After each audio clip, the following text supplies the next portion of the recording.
The city of Los Angeles existed as two distinct entities, separated not by distance, but by a membrane of silence and willful ignorance. There was the Los Angeles of the postcards, the sun-bleached boulevards of Santa Monica, the emerald lawns of Beverly Hills, and the shimmering mirage of Hollywood where dreams were manufactured for export. Then there was the Los Angeles where Mateo lived, a sprawling, concrete labyrinth of industrial parks and windowless warehouses that huddled beneath the tangled overpasses of the I-10 freeway. In this version of the city, the sun did not shine. It merely baked the corrugated tin roofs until the air inside became a weapon, heavy and suffocating. Here, dreams were not made. They were dismantled, stitch by stitch, in exchange for a wage that barely covered the cost of survival. Mateo sat hunched over Station 42. His spine curved into a permanent question mark. The machine before him was a jukey industrial sewer, a beast of iron and oil that rattled with a violence that vibrated through his fingertips and settled deep in his marrow. For 12 hours a day, his world was reduced to the space between the needle and the feed dog. Zip, cut, turn, zip, cut, turn. The rhythm was hypnotic, a narcotic that dulled the mind but amplified the aches in his shoulders and the burning in his eyes. He was working on a line of premium denim jackets, the kind that would sell for $300 in a boutique on Melrose Avenue. Mateo would be paid 4 cents for the collar. If he was fast, if his bladder held, and if the thread didn't snap, he could finish enough collars in an hour to buy a loaf of bread. The air inside Vance apparel was a physical weight. It tasted of blue lint, machine grease, and the sour, recycled breath of 50 other souls trapped in the same purgatory. The ventilation system, a rusted network of ducts clinging to the ceiling like skeletal ribs, had been rattling ominously for weeks, coughing out nothing but warm, stagnant dust. It was late September, and a heat dome had settled over Southern California, turning the Los Angeles basin into a convection oven. Outside, the temperature had hit triple digits. Inside the windowless box of the factory, it was easily 20 degrees hotter. Sweat didn't just drip. It ran in rivulets, soaking through shirts and pooling in the small of backs, stinging eyes and making hands slick and clumsy. But stopping to wipe a brow meant breaking the rhythm, and breaking the rhythm meant falling behind the quota, and falling behind meant attracting the attention of the catwalk. Above the production floor, suspended on a metal grate that allowed him to look down upon his kingdom like a vengeful god, paced Vance. He was a man composed of sharp angles and expensive fabrics that seemed immune to the grime of his own factory.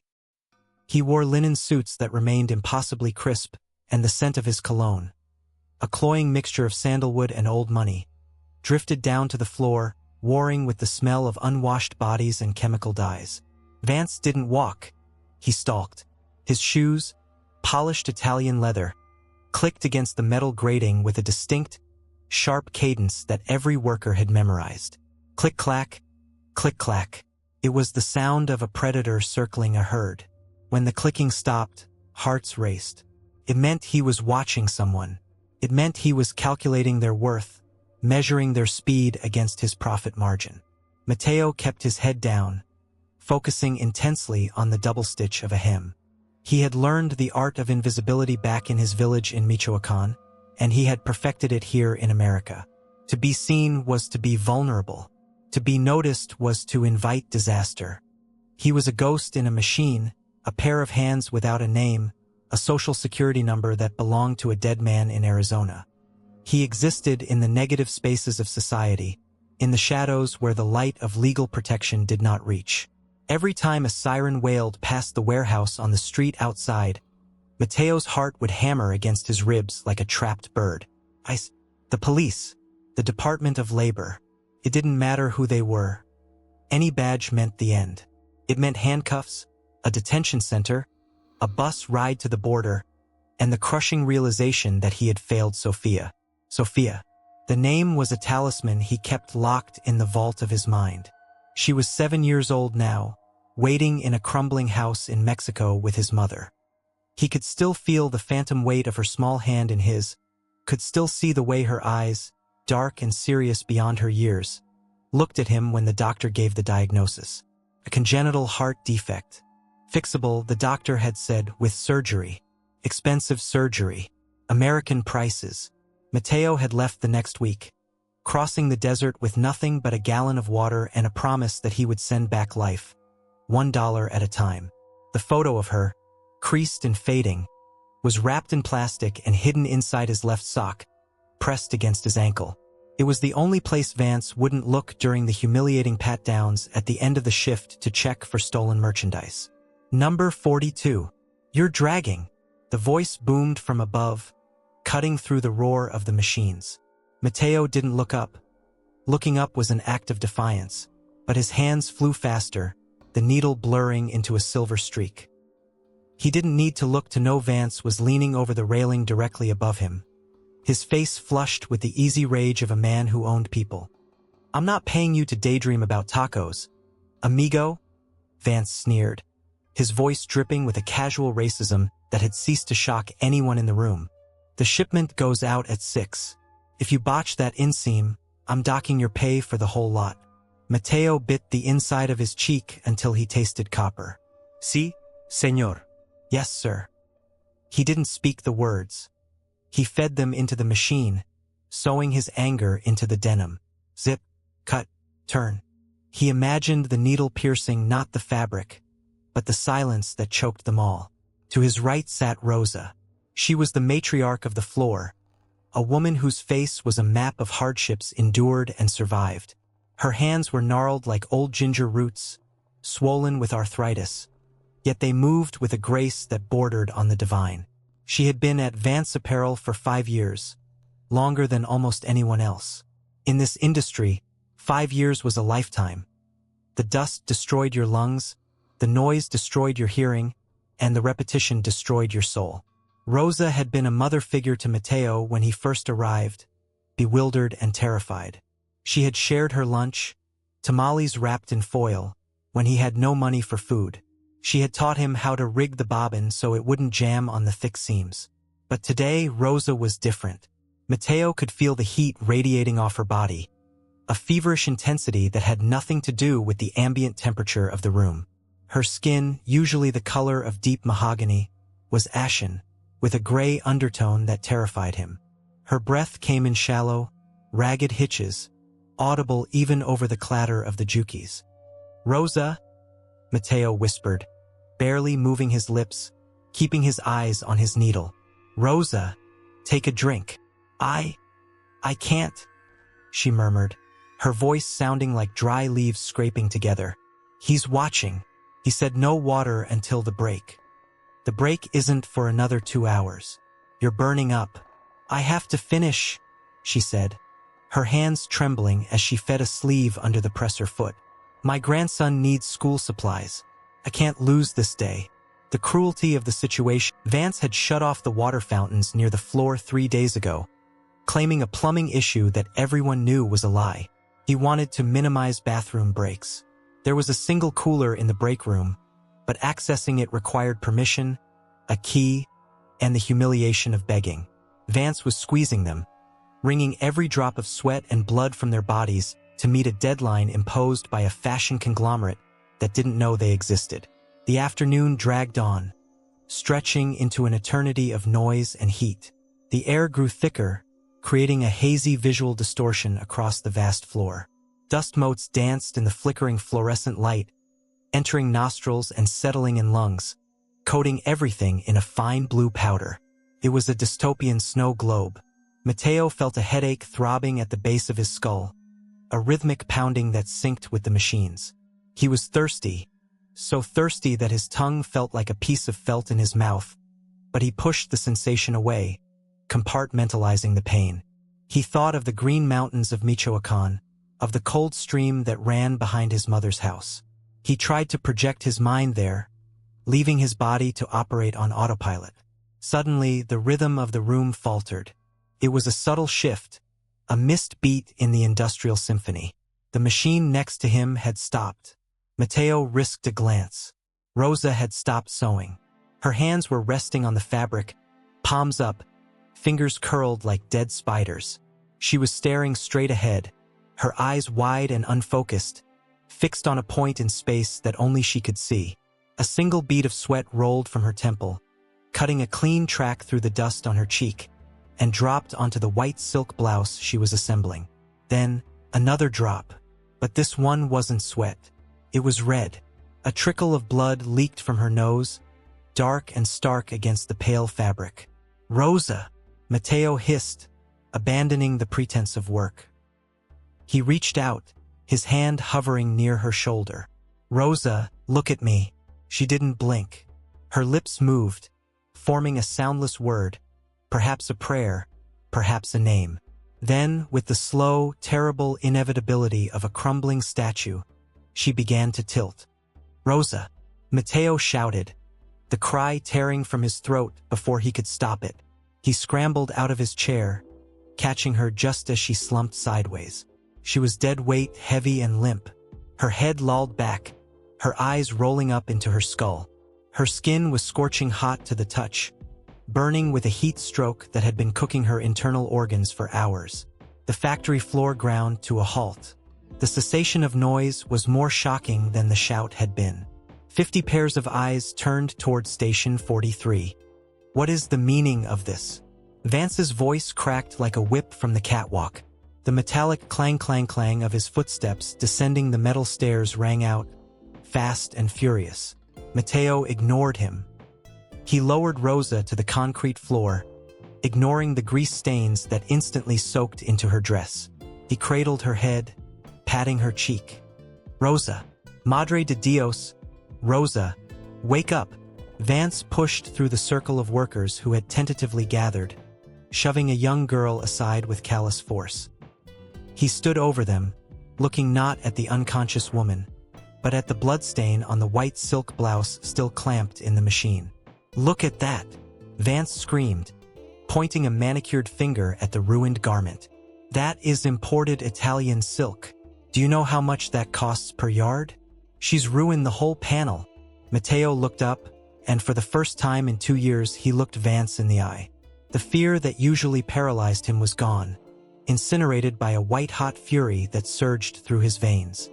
"She is dying," Mateo yelled, his voice raw. "She needs an ambulance. Call 911.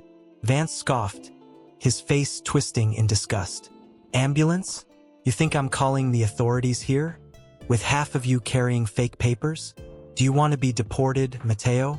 Is that what you want?" He turned to the 2 hulking security guards who stood by the freight elevator, men hired more for their intimidation tactics than for protection. "Get her out of here. Drag her to the back storage room. Splash some water on her face. If she can't work in 10 minutes, clock her out and throw her out the back door." "No." Mateo stood up, placing himself between the guards and Rosa's prone form. "She needs a hospital. The heat, it's killing her." Vance stepped closer, invading Mateo's personal space. The smell of sandalwood was overpowering, choking. "You listen to me, you little insect," Vance hissed, his voice low and dangerous. "You are nothing. You are a ghost.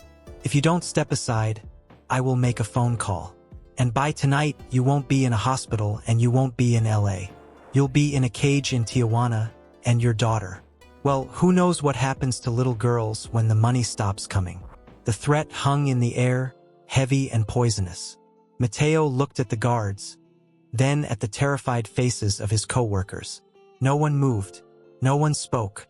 They were paralyzed by the same chains that bound him. He looked down at Rosa. Her breathing was shallow, a terrifying rattle in her chest. If he fought them now, he would be arrested, deported, and Rosa would still be in danger. If he stepped aside, it was the hardest choice of his life. His fists clenched at his sides, knuckles white, nails digging into his palms until they drew blood. He stepped aside. As the guards roughly hoisted Rosa up, dragging her feet across the concrete floor like a broken doll, leaving a trail of dust in their wake, something inside Mateo snapped. It wasn't a loud break. It was a silent, fundamental fracture in the foundation of his compliance. He watched them disappear through the double doors of the storage area. He watched Vance smooth the lapels of his linen suit, turn to the crowd, and clap his hands. "Show's over.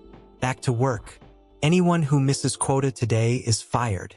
Mateo sat back down at his machine. He picked up the denim collar. He placed it under the needle, but he didn't step on the pedal immediately. His hand drifted to his pocket, feeling the outline of the cracked smartphone he had bought at a pawn shop for $20. It was old, the camera was grainy, but it worked. He looked at the spot on the floor where Rosa had fallen. A small smear of blood remained on the concrete. Zip, cut, turn. The machine started again, adding its roar to the collective misery. But the rhythm had changed. It was no longer the sound of submission. It was the ticking of a bomb. Mateo wasn't just sewing denim anymore.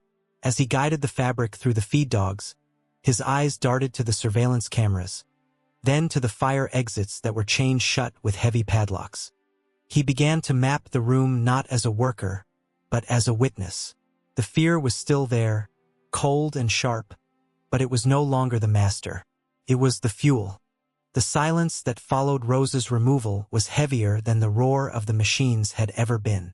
It was a vacuum, a void where a human being had stood only moments before, now filled only by the terrified compliance of 50 witnesses who had seen nothing. Mateo sat at Station 42, his hands mechanically feeding denim under the needle, but his mind had detached from his body. He looked at the empty chair next to him. A small, grease-stained cushion Rosa had brought from home, a scrap of comfort in a landscape of steel, remained tied to the seat back. It was the only evidence she had ever existed. The blood on the floor had already been mopped away by a sullen janitor, replaced by the smell of bleach that burned the nostrils but failed to cleanse the atmosphere of its guilt. The factory floor of Vance apparel had returned to its equilibrium. Production over people, profit over life. But the equilibrium inside Mateo was shattered beyond repair. That night, the transition from the factory to the outside world felt like surfacing from deep water too quickly. The bends of reality. Mateo walked the 2 miles to the cramped apartment in Boyle Heights he shared with 6 other men. They were all like him. Ghosts in the American machine, men who worked in kitchens, on landscaping crews, and on construction sites, building a city that refused to acknowledge them. The apartment smelled of stale cooking oil and weary bodies. As the others played cards or slept the sleep of the dead, Mateo huddled in the corner of the room he claimed as his own, a mattress on the floor shielded by a hanging bedsheet. He pulled his phone from his pocket. It was a cracked Android, a piece of technological refuse he had salvaged. But tonight it was the most dangerous weapon in Los Angeles. He logged into the encrypted messaging app he had installed weeks ago, his thumb hovering over the contact named Elena Nisrudl. He had found her card taped to a telephone pole near a bus stop, a beacon of hope printed on cheap cardstock. Wage theft? Unsafe conditions? You have rights. He had never dared to message her before. The risk of exposure of the digital trail leading back to his status had been too high. But now, the image of Rosa's gray face pushed him past the threshold of caution. His fingers trembled as he typed, the blue light of the screen illuminating the hollows of his eyes. They took Rosa. She was sick. Heat. No water. They dragged her like trash. I want to stop him. The response came 3 minutes later, a pulsing ellipsis that turned into text. I am so sorry, Mateo. Is she alive? I don't know, he typed back. They took her to the back. Vance wouldn't call 911. Listen to me carefully, Mateo, Elena wrote. We know about Vance. We've been trying to build a case against him for 2 years. But we can't get inside. The inspectors get turned away or paid off. We need eyes on the inside.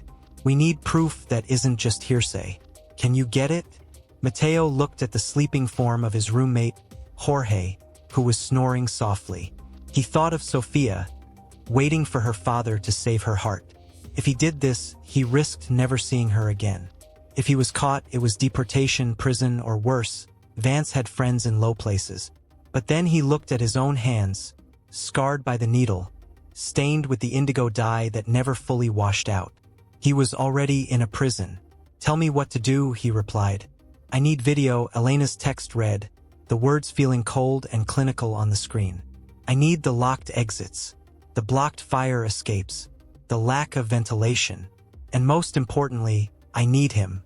I need Vance on record admitting to the conditions. I need the intent. "Can you be a spy, Mateo?" Mateo powered down the phone and hid it inside a hollowed-out loaf of stale bread in the pantry. He didn't sleep that night. Instead, he lay awake staring at the ceiling, constructing a plan. He took his work shirt, a faded blue button-down, and found a sewing kit. By the light of a street lamp filtering through the window, he carefully unpicked the stitching inside the left breast pocket. He created a false bottom, a small sleeve of fabric that would hold the phone upright, the lens aligning perfectly with a frayed hole he widened with a penknife. It was crude, but from 3 feet away it looked like simple wear and tear. The next morning, Mateo walked into Vance apparel not as a worker, but as an infiltrator. The transformation was internal. His posture was the same slump of submission, his eyes cast down, but his senses were dialed to a frequency of agonizing alertness. The factory was a panopticon. Cameras swiveled in the corners, their red LEDs blinking like reptilian eyes. The floor managers, men with clipboards and heavy boots, patrolled the aisles.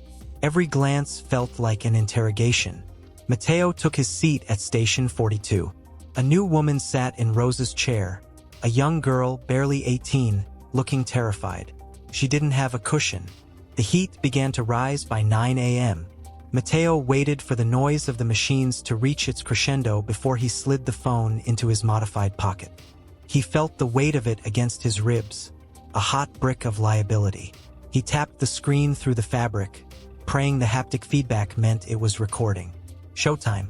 His first target was the fire exit at the north wall. It was lunch break, a generous term for the 20 minutes they were allowed to stand in the loading bay and eat whatever they had brought. Mateo didn't eat. He drifted away from the group, feigning a need to stretch his legs.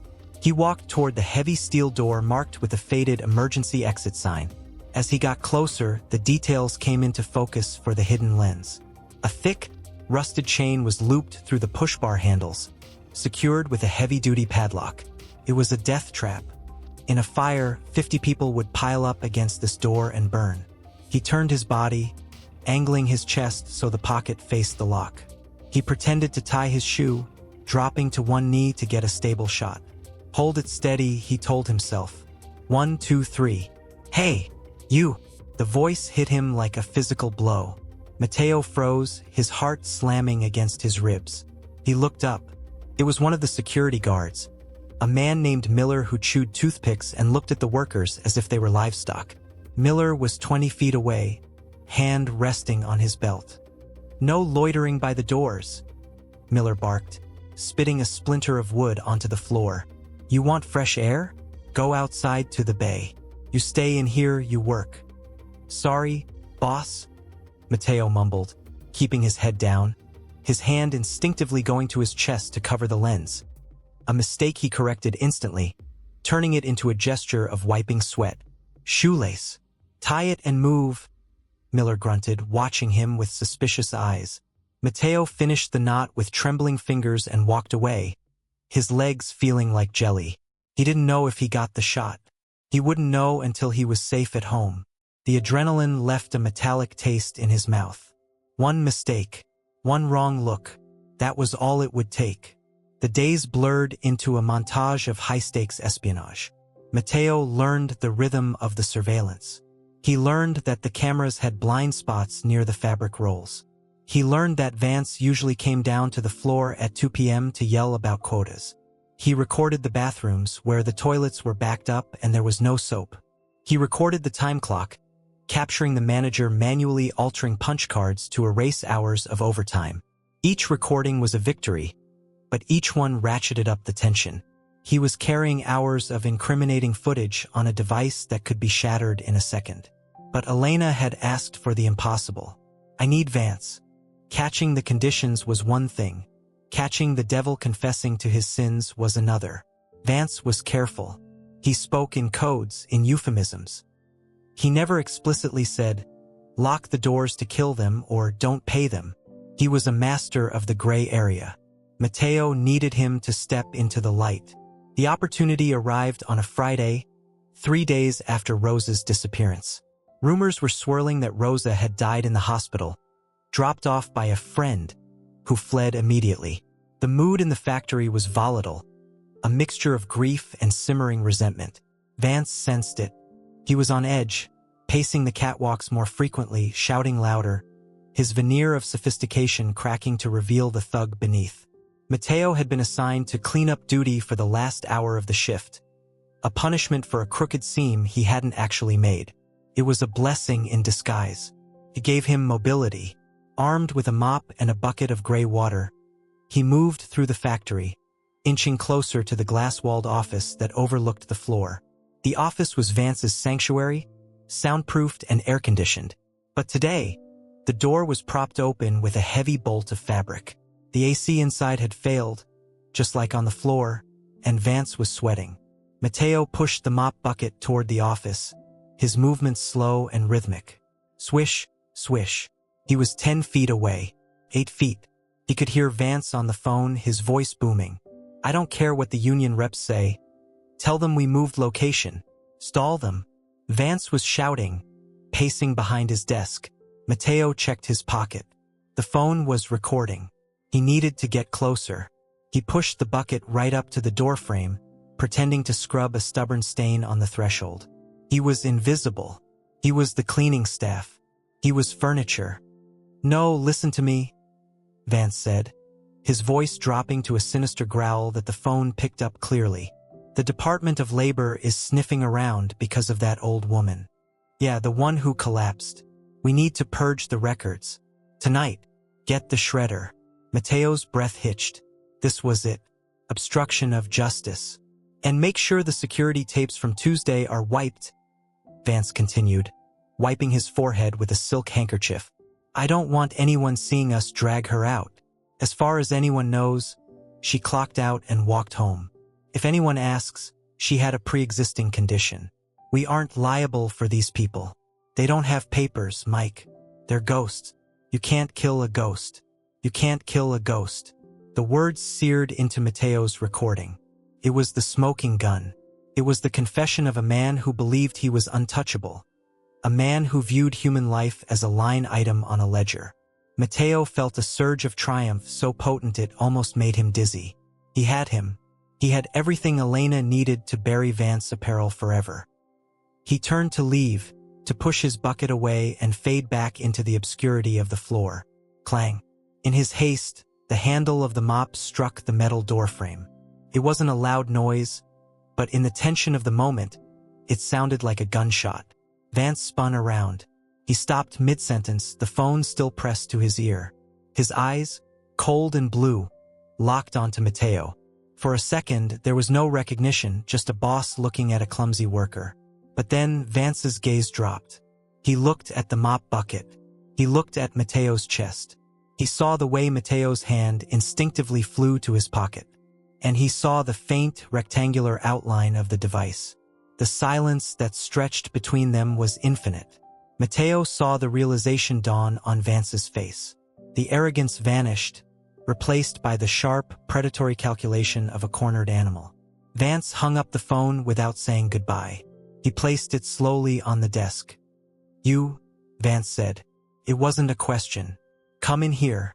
Mateo took a step back. I have to finish the floor, Senor Vance." "I said come in here," Vance repeated, stepping around the desk. "What do you have in your pocket, amigo?" "Nothing. My cigarettes." "You don't smoke," Vance said. He walked toward the door, closing the distance. "I watch you. You never take smoke breaks. You save every penny. So tell me what is in the pocket." Mateo looked out at the factory floor. The machines were loud. No one was looking at the office. If he ran, he would have to make it past the security desk, past Miller, past the electronic gates. "Give it to me," Vance commanded, extending a hand. "Now." Mateo's hand gripped the phone inside the pocket. He could feel the warmth of the processor working, saving the file that would end Vance's reign. If he handed it over, it was all for nothing. Rose's death would be meaningless. Sophia would never get her surgery. He would just be another broken man sent back across the border with nothing. "No," Mateo whispered. Vance blinked, surprised by the defiance. "What did you say?" "I said no." Mateo shoved the mop bucket forward with all his strength. The The dirty water sloshed out, creating a slick barrier between them. The bucket crashed into Vance's shins, causing him to stumble with a curse. "Security!" Vance roared, his voice cracking. "Stop him! He's stealing!" Mateo didn't wait. He spun around and sprinted. He ran not with the speed of an athlete, but with the desperate, flailing scramble of a man running for his life. He hit the factory floor, weaving between the rows of startled workers. "Grab him!" Miller shouted from the front of the room, dropping his sandwich and reaching for his baton. Mateo saw the main exit blocked. He saw the side exit chained. The only way out was the back, through the maze of storage racks and into the loading bay, or the bathroom with the heavy door. The bathroom where the signal was weak but existent. He vaulted over a cart of fabric rolls, his shoes skidding on the concrete. He heard Vance screaming behind him, heard the heavy boots of the guards pounding the floor. The world narrowed down to a tunnel. He wasn't thinking about the plan anymore. He was thinking about the upload bar. He needed time. He needed a barricade. He reached the back corridor, his lungs burning. The bathroom door was 10 yards away. He threw himself at it, stumbling inside and slamming it shut just as a heavy body collided with the other side. He fumbled with the deadbolt, sliding it home with a metallic click that echoed like a prayer. Mateo slid down the door, gasping for air, clutching the phone in his sweating hands. He looked at the screen. The recording was saved. 45 minutes of video. 2 gigabytes. He opened the chat with Elena. He hit attach. File_Vance_confession. MP4. He pressed send. The progress bar appeared. A thin blue line against a white background. Uploading. Outside, the doorknob rattled violently. A fist pounded against the wood. "Open this door, you little rat. I'm going to kill you." Mateo stared at the percentage. It was moving agonizingly slow. The signal in the bathroom was terrible, blocked by the concrete walls. He stood up and held the phone high, toward the ceiling vent, searching for a better connection. Uploading. The pounding stopped. Then, a heavy thud. They were throwing their shoulders against the door. The wood groaned. Mateo closed his eyes for a second, seeing Sophia's face. "Run faster," he told the data. "Fly." Uploading. The race was no longer physical. It was digital, and Mateo was trapped in a box, holding a grenade that was counting down, waiting for the explosion that would either save him or destroy him. The percentage on the screen sat at 12%, a mocking digital figure that seemed to pulse in time with the frantic rhythm of Mateo's heart. The bathroom was a coffin of industrial tile and flickering fluorescent light, smelling of ammonia and decades of accumulated despair. It was no larger than a prison cell, a fitting irony that was not lost on him as he pressed his back against the furthest wall. His arm extended high toward the ceiling vent, offering his cracked phone to the heavens like a desperate prayer. The signal bars flickered, 1 bar, then 2, then dropping back to 1. The connection here was a ghost, flitting in and out through the layers of reinforced concrete and corrugated steel that encased the factory. Outside, the world was ending. The assault on the door had evolved from angry fists to the rhythmic, heavy thuds of shoulders throwing their full weight against the wood. Each impact sent a spiderweb of vibrations through the floor and up Mateo's legs. The door frame, cheap pine painted a peeling gray, groaned in protest. Dust trickled down from the jamb. "Open the goddamn door, Mateo." Vance's voice was muffled but unmistakable, stripping away the veneer of the businessman to reveal the street brawler beneath. "You think you're safe in there? There's nowhere to go. You're trapped like a rat." Mateo didn't answer. He couldn't. His throat felt as though it had been packed with sawdust. He kept his eyes glued to the upload bar. 13%. It was moving with the agonizing slowness of a dying pulse. He calculated the file size in his head, 2 gigabytes of high-definition video. The confession, the chains, the blood. Under normal circumstances on a 5G network, it would take minutes. Here, in the bowels of the industrial district, on a prepaid data plan that was already throttled, it might as well have been trying to send a rocket to the moon. He looked around the room for anything to barricade the door. There was nothing loose. The sink was bolted to the wall. The toilet was porcelain and immovable. The only movable object was himself. He was the barricade, but he couldn't block the door and hold the phone up to the vent at the same time. He had to choose, protect his body or protect the truth. He chose the truth. He stepped up onto the rim of the toilet, balancing precariously, stretching his arm higher into the pocket of stale air near the vent grate. The signal stabilized slightly. 14%. Mateo, listen to me. Vance's voice changed tone, dropping the aggression for a wheedling, manipulative smooth talk. The thuds stopped. Silence, heavy and suspicious, filled the gap. You're making a mistake, a big one, but it's not unfixable. You're scared. I get it. You think you're in trouble, but you're not. Not yet. Mateo watched the screen. The blue line froze. Don't stop. Please God, don't stop. I know why you're doing this, Vance continued, his voice closer now, pressing his lips to the crack between the door and the frame. You need money. For your girl. Sophia, right? That's her name? The sound of his daughter's name in Vance's mouth made Mateo's stomach turn. Felt like a violation. How did he know? Then he remembered the employment forms. The fake ones, but the emergency contact was real. Vance knew everything. I can help her, Vance said, the words dripping like poisoned honey. You open this door, give me the phone, and I write you a check. Right now. $5,000. Cash. No questions. You walk out of here, you take a bus, you go home a hero. You fix her heart. Mateo's hand trembled. $5,000.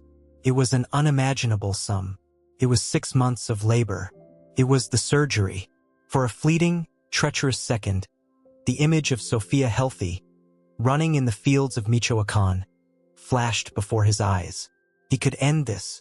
He could take the money and disappear. The upload was only at 16%. He could cancel it. Make it 10,000, Vance said, sensing the hesitation in the silence. $10,000, Mateo. Think about it. That's a life-changing amount of money for people like for you. Or you can finish whatever you're doing. And what happens then? You think the police care about you? You think they'll pin a medal on your chest? No. They'll deport you. They'll separate you from your family forever. You'll rot in a detention center while I pay a fine and go back to dinner at Spago. The logic was brutal and terrifyingly sound. It was the logic that had kept the workers silent for years. The system was rigged. The house always won. But then Mateo looked down at the phone screen. He wasn't looking at the upload bar anymore. He was looking at the thumbnail of the video file. It was a freeze frame of Rose's empty chair. If he took the money, he wasn't just selling his silence. He was selling Rose's life. He was selling the dignity of every person on that floor who had been treated like a spare part. He was selling his soul.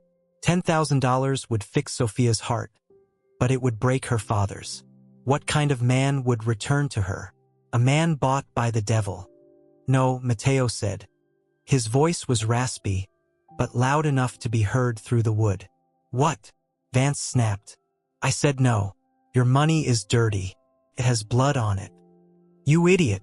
Vance screamed, the mask falling away instantly. Miller, get the crowbar. Break it down. Break it down now. The violence returned, tenfold. Crack. The sound of metal biting into wood was deafening. A crowbar had been wedged into the gap near the lock. The door groaned in agony, the wood splintering outward. Mateo could see the tip of the pry bar poking through, a rusted iron tongue tasting the air inside. He looked at the phone. 32%. It wasn't fast enough. They were going to breach before it finished. 5 miles away, in a cluttered office in downtown Los Angeles, a computer screen chimed. Elena sat amidst a fortress of paperwork, her eyes red-rimmed from reading case files. She looked at her laptop. A notification from the secure Dropbox pulsed in the corner. Incoming transmission. User_Mateo_42. She clicked it instantly. The file was large, downloading in chunks. The first segment popped up, a 30-second clip. She opened it. The video was shaky, shot from a low angle, but the audio was crystal clear. It was the sound of chains rattling. Then the camera panned up to show the fire exit, the padlock distinct and undeniable. "My God!" she whispered. She grabbed her desk phone, her fingers flying over the keypad. She dialed a number she had saved for emergencies. Special Agent Holloway at the Department of Labor's Investigative Division. "Holloway," a gruff voice answered. "It's Elena. I have it," she said, her voice trembling with adrenaline. "I have the footage inside Vance apparel. Locked exits. And there's more coming. It looks like a confession is uploading." "Is the source safe?" "I don't know," Elena said, watching the second chunk of data arrive. A video of Vance screaming at a worker. "But the upload is erratic. He's sending it live. Holloway, you need to move. Now, if he's sending this, he's in immediate danger." "We're 20 minutes out," Holloway said. "Send me the location ping. I'm sending it. Get there fast, or there won't be a witness left to testify." Back in the bathroom, the siege had entered a critical phase. The crowbar had done its work. The frame near the lock was shredded. The door was held shut only by the deadbolt and the sheer will of the rusted hinges. Through the widening gap, Mateo could see slices of the outside world. The frantic movement of shadows, the glint of the crowbar, and the red, sweaty face of Miller, the security guard. "Almost there, boss," Miller grunted, heaving against the lever. "One good kick. Do it," Vance yelled. "Drag him out and smash that phone." Mateo stepped down from the toilet. The signal dropped instantly. Connection interrupted. Panic, cold and sharp, seized him. He scrambled back up, stretching his arm until his shoulder popped. Resuming. He needed to buy time. He needed to be a weapon. He looked at the heavy porcelain lid of the toilet tank. He grabbed it with his free hand, feeling its weight. It was a slab of ceramic that could crack a skull. "I have sent it to the FBI," Mateo shouted, lying through his teeth. "They are watching. It's a live stream. If you come in here, they see you." The prying stopped for a second. The bluff hung in the air. "He's lying." Vance's voice came, unsure but desperate. "The signal in there is garbage. He's bluffing. Kick it down." Boom. A heavy boot slammed into the center of the door. The wood buckled inward. Dust exploded into the room. 68%. Mateo huddled into the corner, making himself as small as possible while keeping the phone high. He was no longer Mateo the tailor. He was a conduit. He was a biological antenna ensuring the flow of justice. Tears streamed down his face, mixing with the sweat and dust. He whispered to Sophia, "Forgive me, little one. I tried." Boom.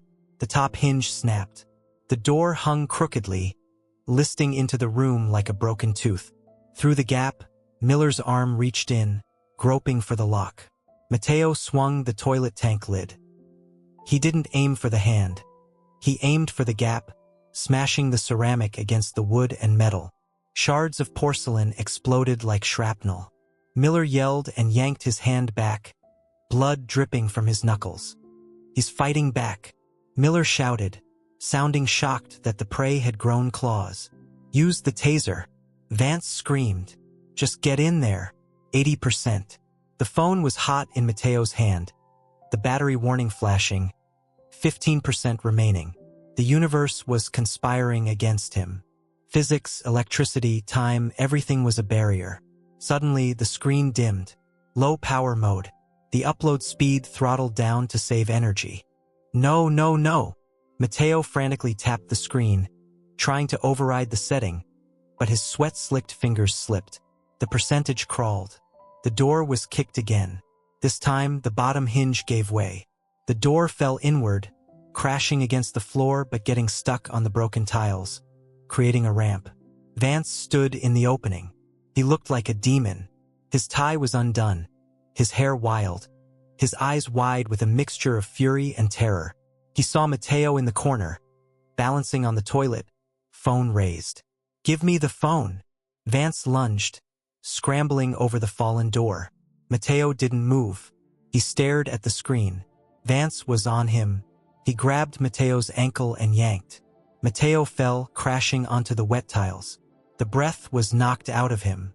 The phone flew from his hand, skittering across the floor, spinning face up. Mateo scrambled on his hands and knees, lunging for it. Vance kicked him in the ribs. A sickening crunch echoed in the small room. Pain exploded in Mateo's side, blinding and white-hot.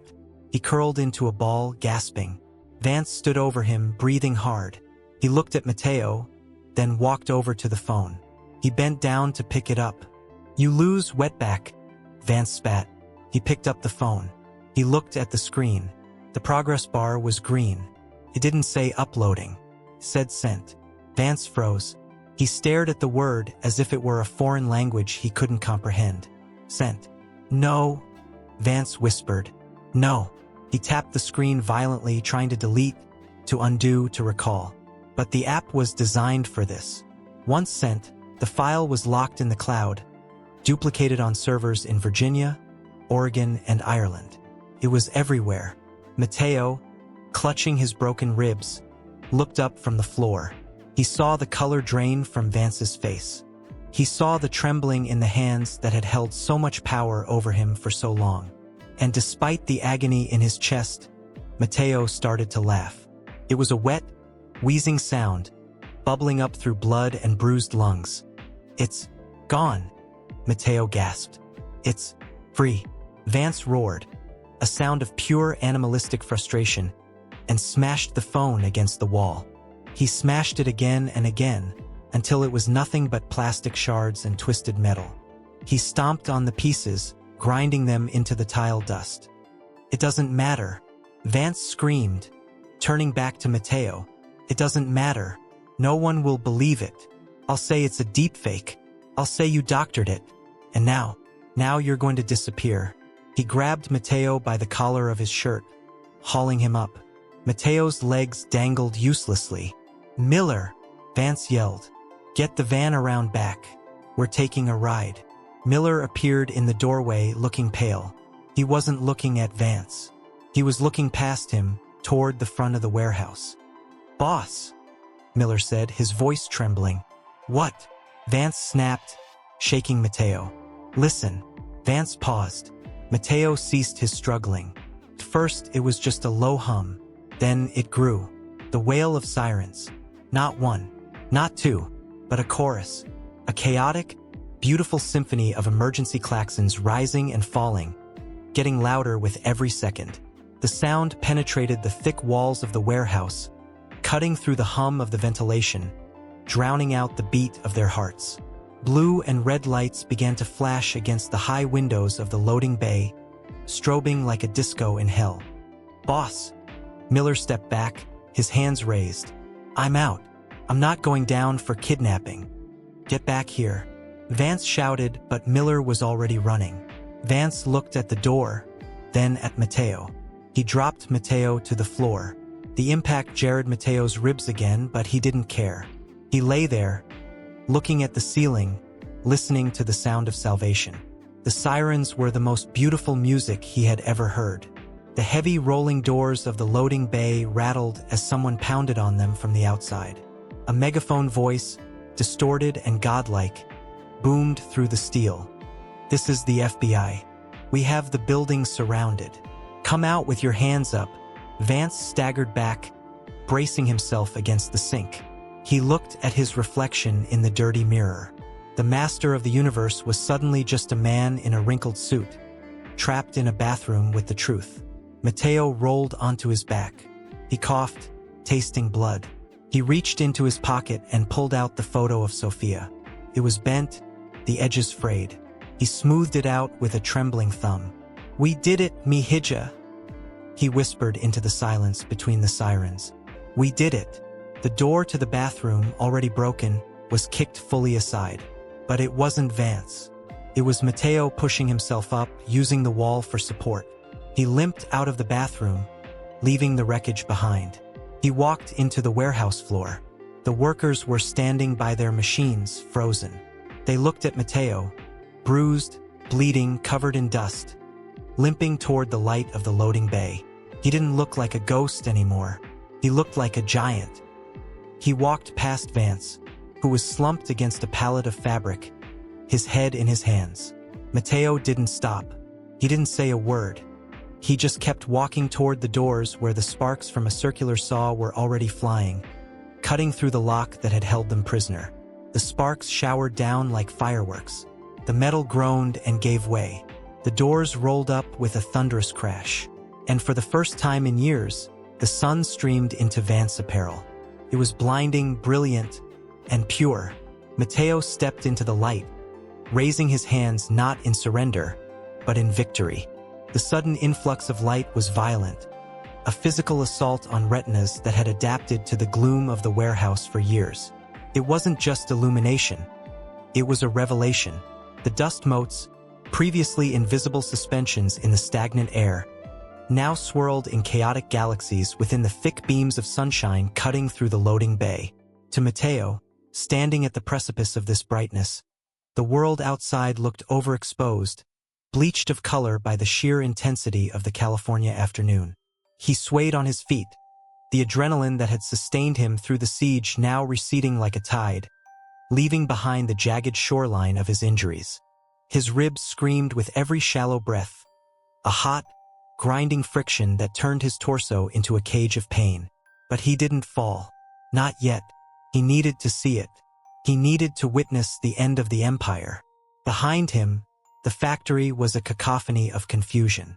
The 50 workers, trained by fear to be invisible, were scattering like frightened birds. They didn't understand the nuance of federal jurisdictions. To them, badges meant deportation. Uniforms meant separation. Helmets meant violence. They dove under the heavy cutting tables, huddled behind the sewing machines, and pressed themselves into the darkest corners of the warehouse, covering their heads with their hands. The sound of weeping, high-pitched and terrified, rose above the mechanical hum of the ventilation system that was finally, mercifully powering down. Federal agents, don't move. Stay where you are. Hands visible. The commands barked from the megaphone were repeated by a dozen tactical officers swarming through the breach. They moved with the fluid, lethal precision of a hive mind, their boots thumping heavy rhythms on the concrete floor. They wore windbreakers emblazoned with FBI and DOL in bold yellow letters, stark against the navy blue. They weren't IC. They weren't the Border Patrol. They were the cavalry of a different war. But the people hiding under the tables didn't know that yet. Mateo watched as a team of 3 agents moved toward the office block, their weapons drawn but lowered. Vance was there. He had stumbled out of the bathroom wreckage, trying to compose himself, trying to pull the shreds of his authority back around him like a torn cloak. He smoothed his hair, straightened his tie, and marched toward the agents with a look of indignant outrage plastered across his face. It was a performance, the last desperate act of a man who had never been told no. "Who is in charge here?" Vance bellowed, his voice cracking slightly. "This is private property. You have no warrant. I have Senator Hayes on speed dial, and I will have your badges for this." An agent, a tall woman with eyes like flint, didn't even slow down. She holstered her weapon and stepped into Vance's personal space, effectively shrinking him. "Arthur Vance. Mr. Vance to you." He spat, pointing a finger at her chest. "And you are trespassing on Arthur Vance. You are under arrest for federal labor trafficking, obstruction of justice, and violation of the RICO Act," she recited, the words cutting through his bluster like a scalpel. She spun him around before he could process the liturgy of his crimes. The sound of the handcuffs engaging click, click, click was sharp, mechanical, and final. It was the antithesis of the sewing machines. It was the sound of something stopping. "You can't do this," Vance screamed as they marched him past the rows of Juki machines he had ruled over. "These people are illegals. They're criminals. I was giving them jobs. I'm the victim here. They're lying. That video is fake." He passed within 5 feet of Mateo. The 2 men locked eyes. Vance looked at the tailor, the man he had called an insect, a ghost, a rat. He looked for fear in Mateo's eyes, but he found none. He found only a hollow, exhausted pity. Mateo didn't look away. He stood his ground, swaying slightly, blood drying on his lip, his shirt torn, but upright. He was the statue now, and Vance was the rubble. "Take him away," the agent ordered, and Vance was shoved toward the light. His protests swallowed by the roar of the news helicopters that were beginning to circle overhead. As Vance disappeared into the back of a squad car, the energy in the room shifted. The threat was gone, but the fear remained. The workers were still hiding. "It's okay," Mateo shouted, turning back to the floor. His voice was weak, a rasping croak, but in the sudden silence of the machinery, it carried. "Compañeros, listen to me. It is not La Migra. It is the police for the bosses. They are arresting Vance. Come out." Slowly, tentatively, heads began to pop up from behind the tables. Eyes wide with disbelief scanned the room. They saw the agents not dragging workers away, but cutting the chains on the fire exits with bolt cutters. They saw paramedics rushing in with orange bags, checking on the woman who had fainted earlier, offering water bottles to everyone. They saw the impossible happening. "Mateo." The voice came from the loading bay entrance. Mateo turned, squinting against the sun. A silhouette was running toward him, heels clicking on the concrete, not with the ominous cadence of Vance, but with the frantic urgency of a friend.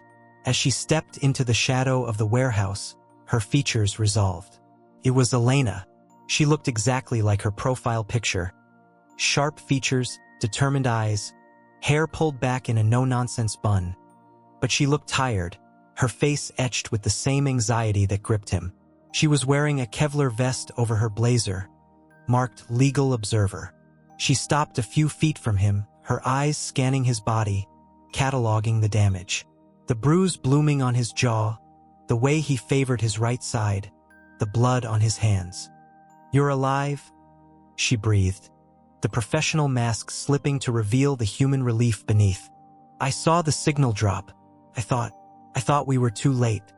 I sent it," Mateo whispered, a small, crooked smile touching his lips. "Did you get it?" "We got it all, Mateo. Every second," she said, stepping closer and gently touching his uninjured shoulder. "It's already with the U.S. attorney. It's over. He's done. You buried him." The confirmation was the final thread being cut. The tension that had held Mateo's body together snapped. His knees buckled. The floor rushed up to meet him. "Medic!" Elena screamed, catching him before he hit the concrete, guiding his fall. "I need a medic over here. Now." The world went soft and gray. Mateo felt hands on him, many hands. They were gentle.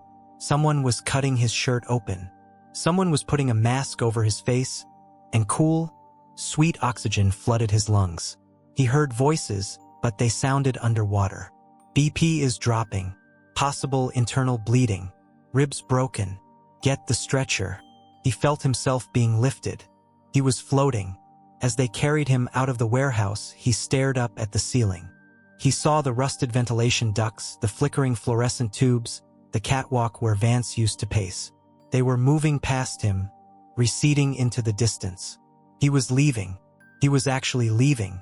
The transition to the outside was a shock of heat and noise. The air smelled of exhaust and ozone. He was loaded into the back of an ambulance, the doors slamming shut to create a new, smaller, white room. But this room was safe. A paramedic was leaning over him, checking his pupil response with a penlight. "Can you hear me, sir?" "Squeeze my hand." Mateo squeezed. He looked past the paramedic to the window.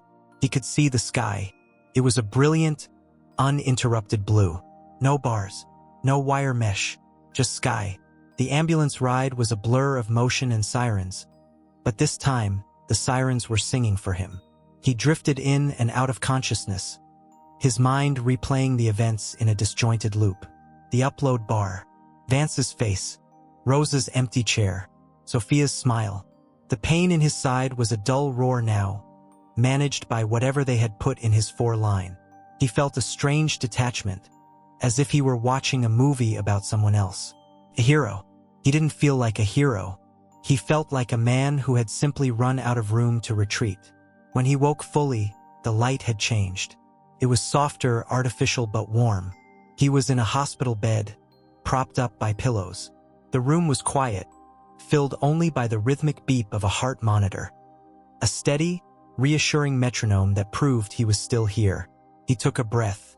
It hurt, but less than before. His chest was wrapped tight. He turned his head. Sitting in a plastic chair next to the bed, asleep with her head resting on a stack of files, was Elena. She looked exhausted, dark circles under her eyes. But even in sleep, she looked fierce. Mateo shifted, the sheets rustling. Elena jerked awake, blinking rapidly. She adjusted her glasses and looked at him, a smile breaking across her face. "Welcome back to the world," she said softly, pouring a cup of water from a plastic pitcher. "You've been out for 10 hours. The doctors say you have 3 broken ribs and a collapsed lung. But they reinflated it. You're going to be fine, sore but fine." Mateo took the water, sipping greedily through a straw. The cool liquid was the best thing he had ever tasted. "The others?" He croaked. "Safe," Elena promised. "All of them. We have a team of immigration lawyers processing them right now at a secure hotel. No one is being deported, Mateo. The Department of Homeland Security has granted continued presence status to everyone in the factory. It's a preliminary step to the T visa and U visa. You are all material witnesses in a federal trafficking case. You aren't going anywhere." Mateo closed his eyes, letting the relief wash over him. "And Vance?" Elena reached into her bag and pulled out a tablet. She tapped the screen and turned it toward him. Look, it was a news website. The headline was in bold, black letters. "Modern-day slavery in LA. Factory owner arrested after worker live streams abuse." There was the video. His video. The thumbnail was the shot of the chain doors. The view count was in the millions. "It's everywhere, Mateo," Elena said, her voice filled with awe. "CNN, BBC, Al Jazeera. The governor has already issued a statement. The mayor is calling for a citywide audit of all manufacturing districts. You didn't just stop Vance. You started a fire. People are outraged. There are protests happening outside the detention center right now demanding justice for Rosa and for you." "Rosa?" Mateo's voice hitched. "Is she?" Elena's expression softened, tinged with sadness. "She's in the ICU at County General. She's in a coma, Mateo. Her kidneys failed from the dehydration. But she's alive, and she's getting the best care possible. The hospital is treating her pro bono because of the publicity. If you hadn't sent that video, she would be dead in a storage room. You saved her." Mateo looked at the tablet, at the comments scrolling by so fast they were a blur. Hero, brave, justice. They were talking about him, but he didn't feel like a symbol. He felt like a father who just wanted to go home. "My daughter," Mateo said, looking at Elena. "Sophia, does she know?" "Not yet," Elena said. "But we need to talk about that. About the future." She pulled her chair closer, her demeanor shifting from friend to lawyer. "Here is the situation. Vance's lawyers are already trying to spin this. They're claiming the video was staged, that you're a disgruntled employee trying to extort him. They know about the offer he made you, the $10,000. They're going to try to say you asked for it." "I refused it," Mateo said firmly. "I know, and the audio proves it. But they are going to play dirty. They are going to dig into your past. They are going to try to find anything to discredit you. This is going to be a fight, Mateo. A long one. You're the star witness. Without your testimony, the case gets harder. Vance has money, and money buys doubt." She paused, looking him in the eye. "But there's something else. Because of the U visa eligibility. Once the certification goes through, you can apply for work authorization. A real social security number. A real ID. You can walk down the street without looking over your shoulder." And she hesitated, a smile playing on her lips. "And U visa holders can apply for derivative visas for immediate family members. Minors. Children." Mateo froze. The beep of the heart monitor seemed to skip a beat. "Sophia? It will take time," Elena cautioned. "Maybe a year. Maybe more. Bureaucracy is slow. But yes, you can bring her here. Legally. She can get her surgery here. We can set up a medical fund, People are already asking where to donate. Tears welled in Mateo's eyes, hot and stinging. He had crossed a desert, lived in shadows, endured abuse, and nearly died in a bathroom, all for a hope that had seemed impossible. And now, here it was, handed to him not by a coyote in the night, but by a lawyer in a hospital room. "I can bring her," he whispered, the words trembling. "You can bring her," Elena confirmed. Mateo turned his head to the window. It was night now. The lights of Los Angeles sprawled out to the horizon, a grid of gold and amber. It was the same city as yesterday, but it looked different. It wasn't a prison anymore. It was a battlefield, yes, but one where he finally had a weapon. He had a voice. "What do I have to do?" Mateo asked, wiping his eyes with the back of his hand. "Rest," Elena said, standing up. "Tonight you rest. Tomorrow the FBI will want a formal statement. It's going to be exhausting. But you're not alone, Mateo. You have an army now."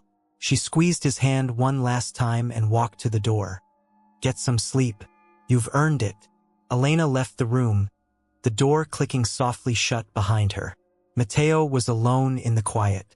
He reached for the plastic pitcher, pouring another cup of water just to feel the coolness of it, the luxury of drinking whenever he wanted. He thought of Vance in a cell, stripped of his suits and his cologne. He thought of the chain on the door, cut and lying on the floor. He reached under his hospital gown and touched the bandage on his ribs. It hurt, but it was a good pain. It was the pain of something healing, not something festering. He lay back, staring at the ceiling tiles. He imagined Sophia's face when he told her. He imagined the day he would pick her up at the airport. He closed his eyes, and for the first time in years, when he drifted off to sleep, he didn't dream of the machine. He didn't dream of the needle. He dreamed of the ocean. He dreamed of standing on the sand with his daughter, watching the waves roll in, vast and unstoppable. The next morning brought a new reality. The hospital room, once a sanctuary of silence, became a hub of activity. Nurses came in to check his vitals, smiling at him with a recognition that unnerved him. They had seen the news. He wasn't just patient 402 anymore. He was the guy from the video. Around 10 a.m., the door opened, and two men in suits walked in. They were different from the agents at the factory. These men were sharper, cleaner, with eyes that assessed rather than observed. "Mr. Mateo Garcia?" the older one asked, showing a badge. "I'm Special Agent Miller, no relation to your guard friend, and this is Agent Chun. We're with the Civil Rights Division. We need to take your statement." Mateo sat up, wincing as his ribs protested. "I am ready." "Good," Agent Chun said, pulling up a chair and setting a digital recorder on the bedside table. "Start from the beginning, not just the video. We want to know everything.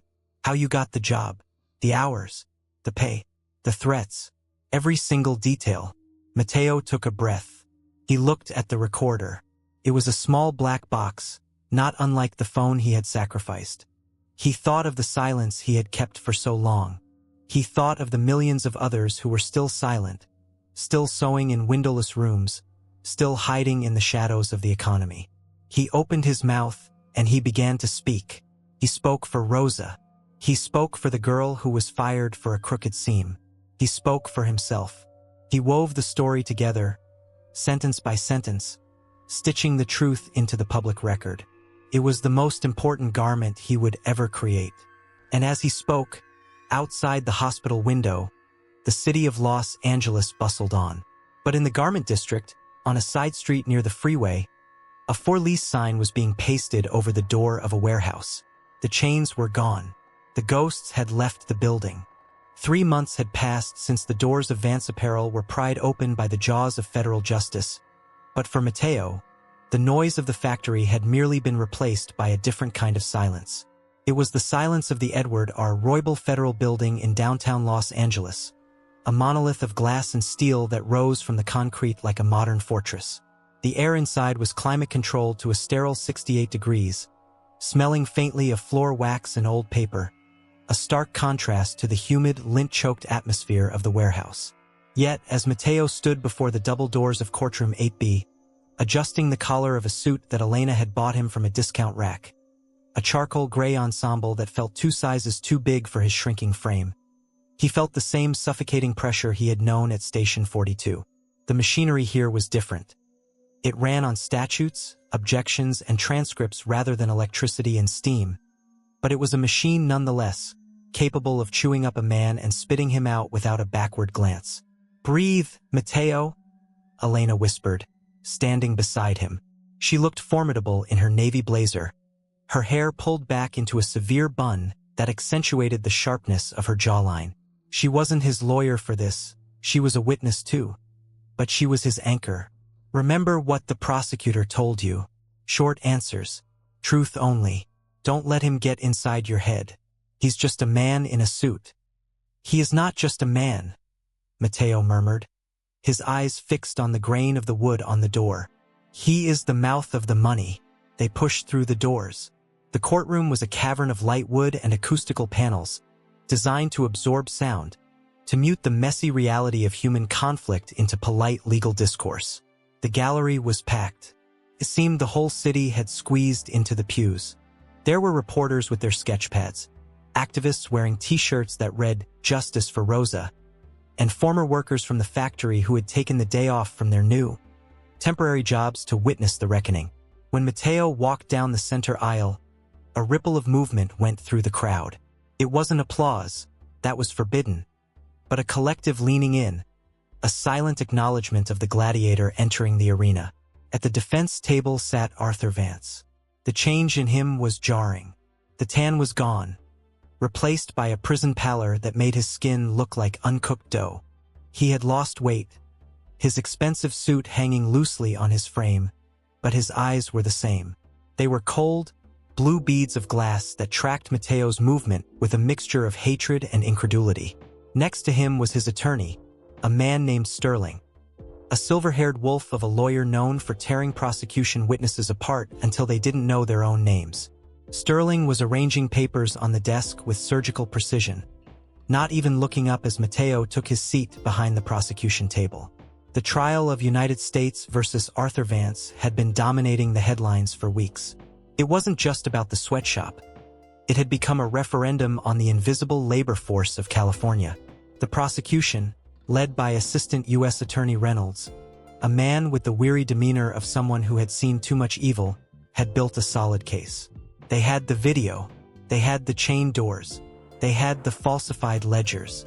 But Sterling had made it clear in his opening statement that his defense would rest on a single pillar: the credibility of the accuser. He intended to paint Mateo not as a hero, but as a disgruntled, opportunistic criminal who had staged the conditions to extort a wealthy businessman.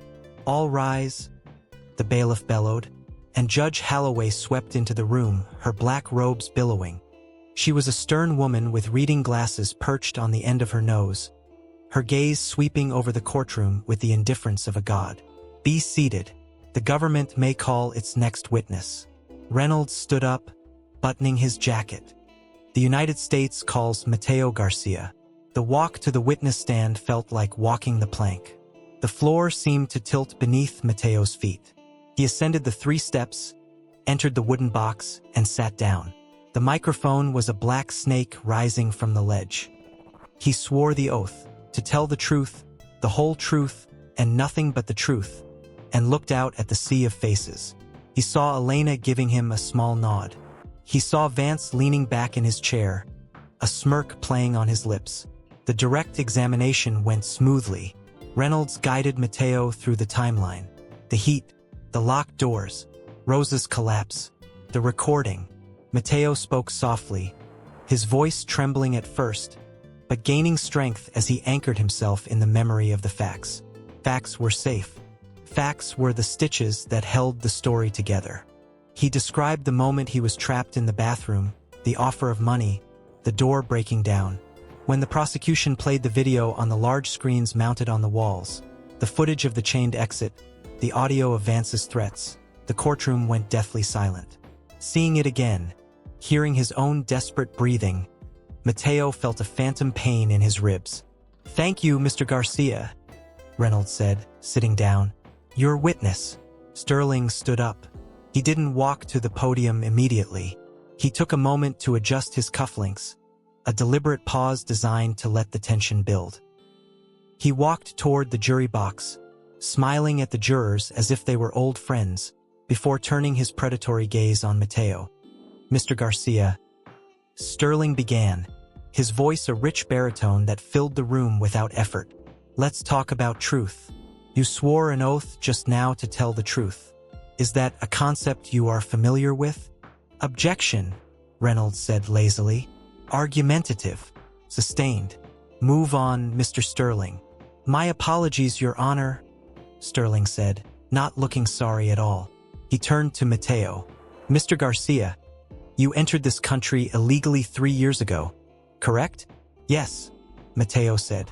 "You paid a smuggler, a coyote, to guide you across the border, violating federal law in the process?" "I came to work. My daughter is sick." "Yes or no, Mr. Garcia? Did you violate federal law to enter the United States?" "Yes." "And to get the job at Vance Apparel, you purchased a fake social security card and a fake resident alien card? Is that correct?" "Yes." "Everyone does." "I'm not asking about everyone. I'm asking about you. So, you are a man who is willing to lie to federal agents, willing to forge government documents, willing to break the law when it suits your needs. Is that a fair characterization?" "I did what I had to do to survive," Mateo said, his hands gripping the arms of the chair.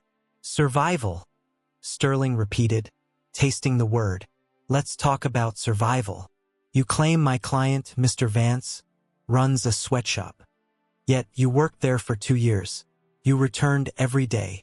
If it was so terrible, why didn't you leave?" "Because I needed the money. Because if I leave, he calls immigration." "Ah, fear," Sterling nodded. "But you weren't too afraid to bring a recording device into a secure facility, violating company policy, were you?" "I wanted to show what was happening."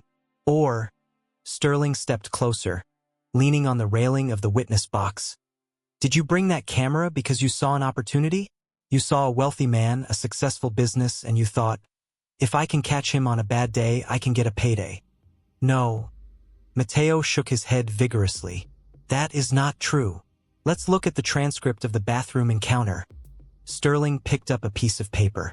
"Mr. Vance offered you money, $10,000. You claim you refused it." "I did refuse it." "Did you? Or were you negotiating? Maybe 10,000 wasn't enough.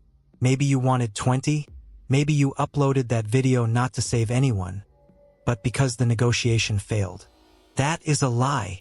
Mateo's voice rose, cracking with emotion. "He offered me money to hide the truth, to let Rosa die." "Rosa?" Sterling said, his voice dropping to a sympathetic register that felt even more dangerous. "Let's talk about Rosa. A tragedy, certainly. But isn't it true that Rosa had a history of high blood pressure? Isn't it true she refused to take her medication because of the cost? She worked 14 hours a day in 40-degree heat." Mateo snapped. "The heat killed her, not the blood pressure." "So you are a doctor now, as well as a legal expert?" Sterling sneered. "Mr. Garcia, isn't it true that you staged the scene with the chains? We have testimony from the janitor that the chains were only used at night, to prevent burglary. You put them on the doors during the day to make a dramatic video, didn't you?" "No." "The janitor lies because he is afraid. Everyone is afraid but you, apparently." Sterling walked back to his table and picked up a tablet. "Mr. Garcia, are you aware that since the story broke, a GoFundMe page in your name has raised over $50,000? Mateo blinked. He looked at Elena in the gallery. She looked down. He didn't know the amount. I do not know the number." $50,000, Sterling said, turning to the jury. "A lot of money. Enough for surgery. Enough for a house in Mexico. It seems your heroism has been quite profitable. Tell me, did you plan the GoFundMe before or after you destroyed my client's reputation?" The accusation hung in the air like toxic smoke. The jury looked at Mateo. He could see the doubt creeping into their eyes. Sterling was twisting the narrative, turning the victim into the villain, the whistleblower into the extortionist. Mateo felt the walls of the glass box closing in. He felt the familiar panic of the trap. He looked at Vance, who was smiling openly now, a look of triumph on his face. "See?" The look said. "You are nothing. I can buy the truth." Mateo looked down at his hands. The hands that had sewn thousands of collars. The hands that had held the dying woman. The hands that had held the phone up to the vent. They were trembling. "Stop," he told himself. "You are not a ghost anymore." He looked up. He didn't look at Sterling. He looked directly at the jury. He looked at a woman in the front row, a middle-aged woman with kind eyes. "I did not ask for money," Mateo said quietly. The room quieted to hear him. "I did not ask to be here. You ask about the law?" "Yes. I broke the law to come here. I walked across the desert for 3 days with no water because my daughter has a hole in her heart. I broke the law to work. I broke the law to fake the papers." He turned to Sterling. "But there is a law higher than your papers. There is a law that says you do not treat people like animals. You say I staged the chains? Look at my hands." He held them up, scarred and calloused. "Look at the hands of the people in the gallery. We sew the clothes you wear. We pick the food you eat. We clean the floors you walk on. We are invisible to you until we make a mistake or until we die." Rosa died. She died on the floor, and Mateo pointed a shaking finger at Vance. He stepped over her like she was a pile of rags. He worried about the blood on the silk, not the blood in her veins. Mateo stood up, ignoring the judge's gavel. "I do not care about your $50,000. Take it. Give it to Vance. I care that he looked at us and saw machines.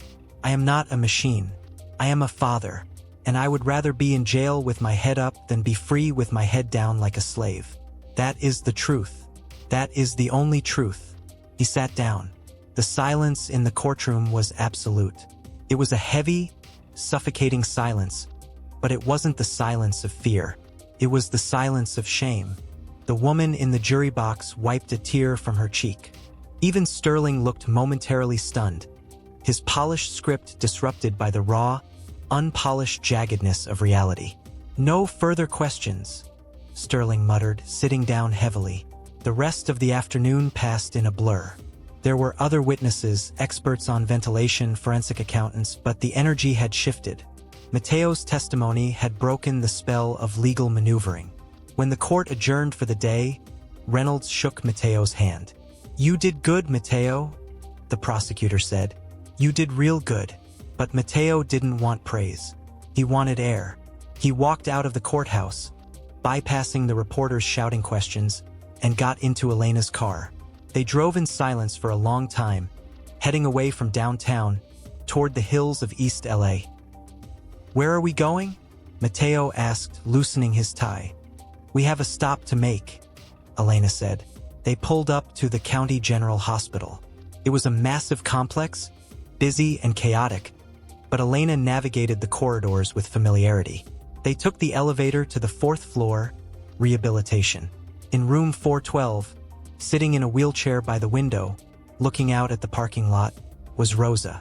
She looked smaller than Mateo remembered. Her hair, usually dyed a fierce black, was white at the roots. Her face was thin, the skin papery. But when she turned and saw him, her eyes lit up with the old fire. "Mateo," she whispered, her voice weak but steady. Mateo rushed to her, kneeling beside the wheelchair.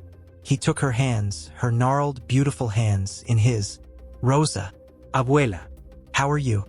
"I am alive," she said, squeezing his fingers. "The doctors say my kidneys are waking up. Slowly, like me." "I was in court today," Mateo said, bowing his head. "It was hard. They tried to make me look like a liar." "Let them try," Rosa said, pulling one hand free to stroke his hair. "You know what you saw. You know what you did. You saved me, Mateo. If you hadn't sent that video, I would be a box of ashes now." "I almost took the money," Mateo confessed, the guilt that had been eating at him finally spilling out. "In the bathroom, he offered me $10,000. For Sophia. For a moment, I wanted to take it." Rosa smiled, a sad, knowing smile. But you didn't. That is the difference between a man and a saint. A saint has no temptation. A man has temptation and chooses the right thing anyway. You are a good man, Mateo. She pointed to the small TV mounted on the wall. I saw you. On the news. You looked scared. I was terrified. Good. She nodded. Fear keeps you sharp. But look at me, Mateo. Look. She gestured to the room, to the four-stand, to the tray of food. They cannot hurt us anymore. Vance is in the cage now. We are the ones looking in. Elena stepped forward from the doorway. Rosa, the doctors say you might be discharged next week. We have a place for you. A shelter with medical staff. And the visa paperwork came through this morning. You have the continued presence status. You're safe. Rosa closed her eyes and let out a long, shuddering breath. Safe, she repeated, testing the word as if it were a foreign fruit. I have not been safe in 20 years. She looked at Mateo. And you? Your girl? Elena says. Soon, Mateo said, looking at the lawyer. We're filing the I-918 supplement next week, Elena confirmed. For Sophia. It's a process, but with the conviction, and we will get a conviction, it will be faster. I'd say 6 months. 6 months. It felt like an eternity, yet compared to the lifetime of hopelessness he had lived before, it was a blink of an eye. Mateo stood up. He felt the weight of the day, the aggressive lawyer, the staring jury, the bright lights, finally lift off his shoulders. He looked at Rosa, broken but rebuilding. He thought of the factory, now silent and empty. We won, Mateo said softly, realizing it for the first time. We actually won. Not yet. Rosa corrected him, her eyes sharp again. We win when Vance hears the word guilty. We win when your daughter walks through those doors. Then we rest. Now you go home, you eat, and you put ice on those ribs. You look terrible. Mateo laughed. It was a genuine laugh, bubbling up from his chest, hurting his ribs but healing his heart. Yes, Abuela, I will. He left the hospital room as the sun was setting, casting long purple shadows over the city. The glass box of the courtroom was behind him. The steel box of the factory was behind him. Ahead of him lay a road that was still rocky, still uncertain, but for the first time, it was lit by the steady, unblinking light of justice. And he was walking it not as a ghost, but as a man. The morning sun that filtered through the bay windows of Martinez and Sons Custom Tailoring was not the same sun that had scorched the tin roof of the Vance warehouse. That sun had been a tyrant, a white-hot eye that judged and punished. This sun, drenching the polished oak floors of the shop in Highland Park in a pool of warm amber, was a guest. It illuminated the dust motes dancing in the air. But here, the dust smelled of cedar shavings, steam, and expensive wool, not the acrid chemical tang of blue dye and despair. Mateo Garcia stood at the cutting table, a heavy pair of silver shears in his hand. He was cutting a bolt of charcoal cashmere for a wedding suit. His movements were deliberate, almost meditative. Snip, glide, snip. There was no clock ticking down a quota on the wall. There was no screaming foreman on a catwalk. There was only the soft hum of a ceiling fan and the low murmur of Mr. Martinez, the owner, discussing lapel widths with a customer in the front room. Mateo wore a tape measure draped around his neck like a stole. He wore a shirt with his name embroidered on the pocket. Not a number, but Mateo. It had been 8 months. 8 months since the raid.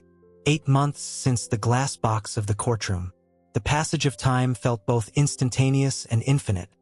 Like waking from a coma to find the world had rotated on its axis. The scars on Mateo's ribs had healed into dull aches that only flared when it rained, but the phantom rhythm of the assembly line, the zip-cut turn that used to haunt his dreams, was finally fading, replaced by the slower, more human cadence of his new life. He paused, running his hand over the cashmere. It was soft, forgiving fabric. He thought of Arthur Vance. The news had come 2 weeks ago, buried in the metro section of the LA Times, but Elena had framed the clipping for him. Guilty on all counts. Vance had been sentenced to 15 years in federal prison. His assets were seized, his factory shuttered, and the restitution fund established for the workers was substantial. It was a victory that legal scholars called historic and a precedent-setting application of the Trafficking Victims Protection Act. But for Mateo, the victory wasn't in the law books. It was in the small, rectangular card currently sitting in his wallet. The U-Visa, work authorization, a social security number. He was no longer a ghost. He was a man who could walk past a police officer without his heart hammering against his ribs. He was a man who could open a bank account, sign a lease, and exist. Mateo? Mr. Martinez's voice broke his reverie. The old tailor was standing in the doorway, a kind smile on his face. "It's 3 o'clock, son. You need to go. You don't want to be late." Mateo looked at the clock. Panic, sharp and electric, spiked in his chest. 3 o'clock. The flight landed at 4:45 p.m. "Go," Martinez urged, waving a hand. "The suit can wait. This cannot." Mateo set down the shears.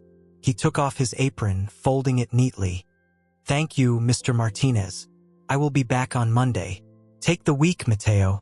For God's sake, take the week." Mateo stepped out onto the sidewalk.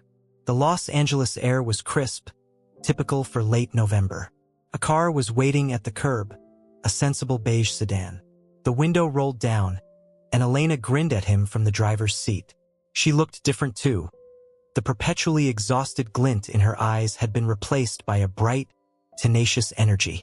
She had started her own firm dedicated to labor rights, funded partly by the settlement from the Vance case.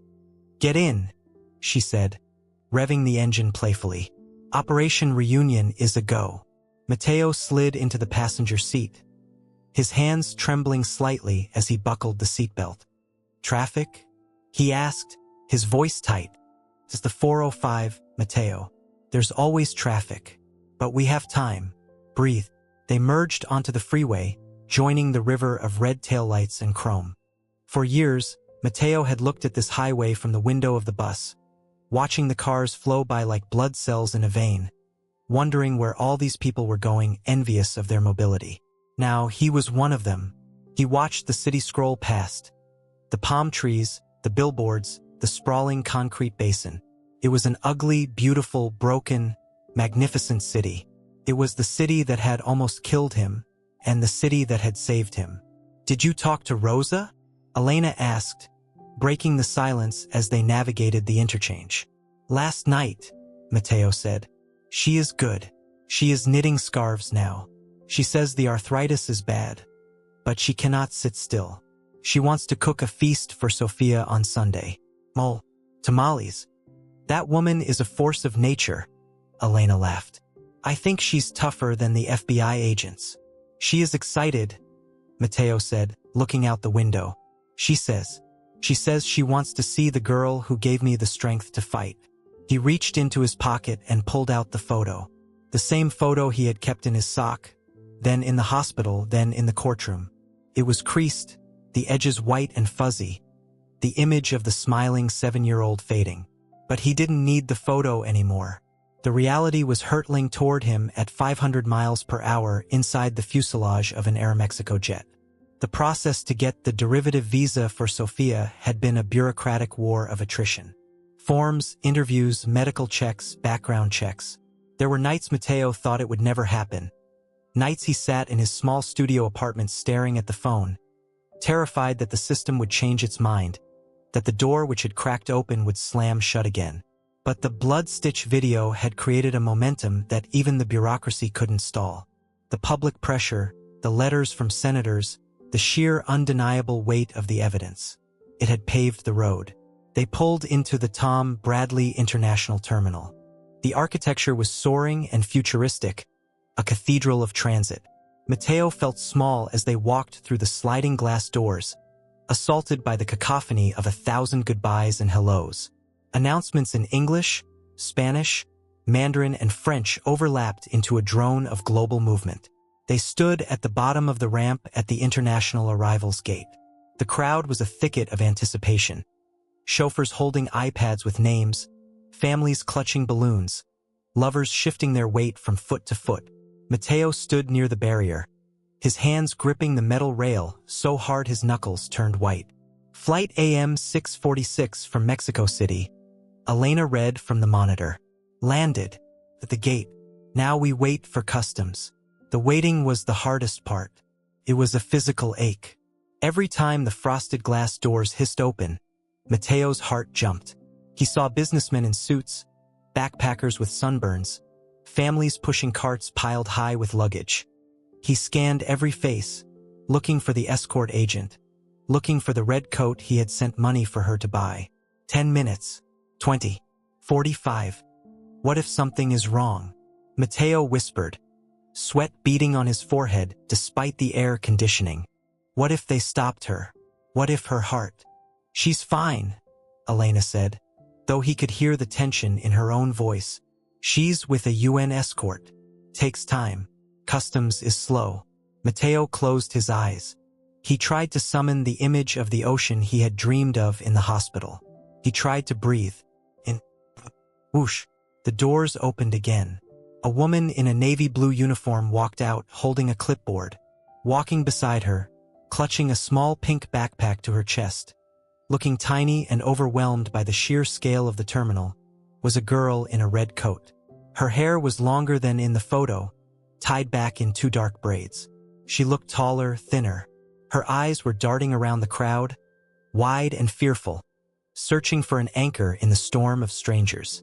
Mateo felt the air leave his lungs. It was a physical blow, a punch of pure, unadulterated love that staggered him. Sophia. The scream tore from his throat, raw and primal, cut through the noise of the terminal. The girl stopped. She turned her head. Her eyes locked onto him. For a second, she froze. The recognition dawned on her face like a sunrise. The fear vanished, replaced by a joy so intense it looked painful. She dropped the hand of the escort agent. She didn't run. She couldn't run, her heart wouldn't allow it. But she walked fast, stumbling forward, her arms reaching out. Papa! Mateo vaulted over the metal barrier. He didn't care about security. He didn't care about the rules. He fell to his knees on the hard linoleum floor just as she reached him. She crashed into his chest. He wrapped his arms around her, burying his face in her hair, pulling her so close that he couldn't tell where his body ended and hers began. She smelled of shampoo and airplane air and home. She was sobbing, her small body shaking against his, her hands clutching the lapels of his jacket. Papa, Papa, Papa, she chanted, a litany of disbelief. I'm here, mi vida, I'm here. Mateo wept, rocking her back and forth. I got you. You're safe. You're here. He pressed his hand against her back, feeling the beat of her heart. It was fast, fluttering like a hummingbird, skipping a beat now and then. The defect that had driven him to the edge of the world. But it was beating. It was strong. Elena stood back, wiping tears from her face, watching the reunion she had fought so hard to engineer. The escort agent smiled and handed Elena the paperwork, knowing better than to interrupt. Mateo pulled back, cupping Sophia's face in his hands. He looked at her, really looked at her. She had his eyes. She had her mother's chin. She was the most beautiful thing he had ever seen. You are so big, he whispered, stroking her cheek. So beautiful. You look old, Papa, she sniffled, wiping her nose on her sleeve, then laughing through her tears. Mateo laughed too, a wet, choking sound. Yes, I am old, but I am happy. He stood up, lifting her into his arms. She was heavy, too heavy to carry far, but he wouldn't put her down.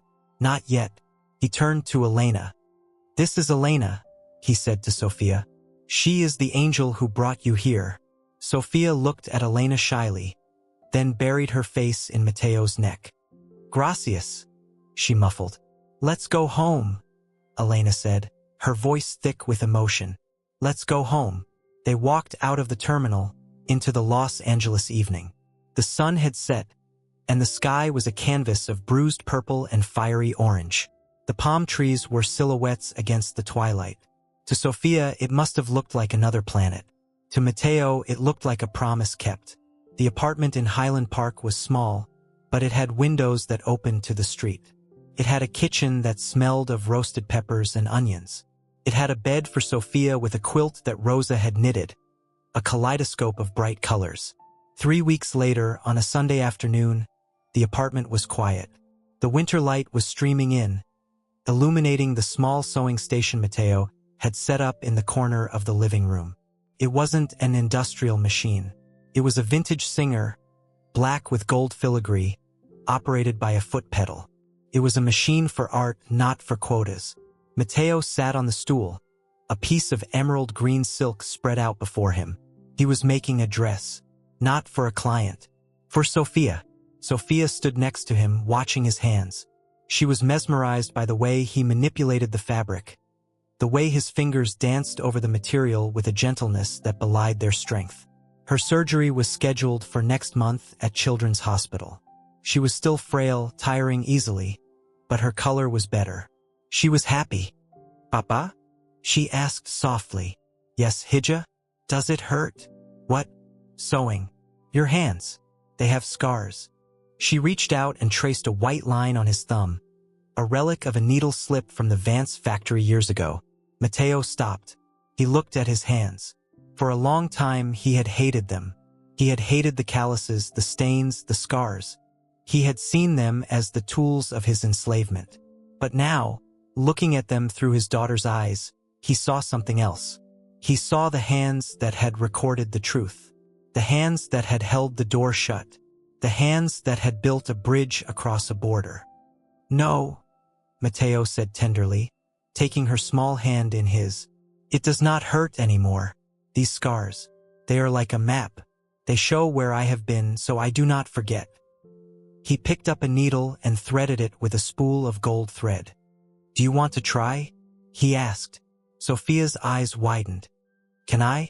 "Of course. Come here." He lifted her onto his lap. She was light, warm. He placed her hands on the fabric. He put his large, rough hands over hers, guiding them. "The machine is fast," Mateo explained softly, his voice a low rumble against her ear. "But we are the masters of the machine. We do not let it rush us. We breathe. Listen to the rhythm." He pressed the pedal gently. The needle moved up and down. Chug, chug, chug. A slow heartbeat rhythm. "Guide the fabric," Mateo whispered. "Don't pull it. Just let it flow. Like water." Sophia bit her lip in concentration, her dark brows furrowed. Under Mateo's guidance, the needle pierced the green silk, pulling the gold thread through, locking it in place. A stitch, then another, then another. "I'm doing it," she gasped, looking up at him with delight. "Look, Papa. I'm making a line." "You are making a seam," Mateo corrected her, smiling. "A seam holds things together. It makes two pieces into one. It makes something strong." They sat there for an hour, the father and the daughter, bathed in the golden light of the afternoon. The traffic noise outside faded away. The memories of the dark warehouse, the screaming foreman, the chains on the doors, they didn't vanish, but they receded, pushed back by the steady, rhythmic click of the vintage Singer. Mateo watched the gold thread disappear into the fabric, binding the silk together. He realized then that he wasn't just teaching her a trade. He was rewriting the story. This action, this act of creation, was no longer a symbol of his exploitation. It was his inheritance to her. Not the debt, not the fear, but the skill, the artistry, the power to create something beautiful from raw materials. "Beautiful," Mateo whispered, kissing the top of her head. "It's crooked," Sophia giggled, pointing at her wandering line of gold. "It is perfect," Mateo said, "because you made it, and you are free to make it crooked if you want." He looked out the window at the sky, a vast, open expanse of blue. The blood stitch was gone, washed away by the truth. In its place was this golden thread, winding through the fabric of their lives, unbreakable and bright, stitching the past to the future, holding them together, finally and forever, whole.